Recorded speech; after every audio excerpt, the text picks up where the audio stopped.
Pedagang di Pasar Sore Aimas, Kabupaten Sorong mendatangi kantor lurah dan menuntut warga dan ketua RT yang membongkar lapaknya untuk bertanggung jawab.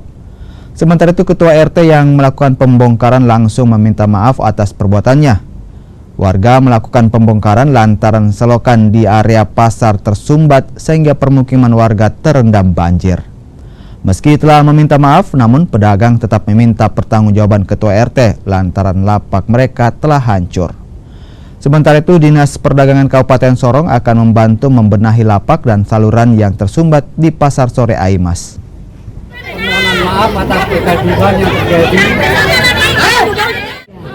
Bapak-bapak, ibu-ibu ini mengira itu karena RT, karena Pak RT yang menyuruh, iya kan? Tadi itu jam 3 pagi, saya bangun di atas banjir, Bu. Setelah pagi, saya mencoba ke depan melihat situasi di depan. Ternyata di depan itu tersumbat. Ya, Bapak Ibu mungkin mengatakan ada buang sampah, oke. Tapi ternyata kenyataan yang ada di lapangan, kami menemukan sampah sampah.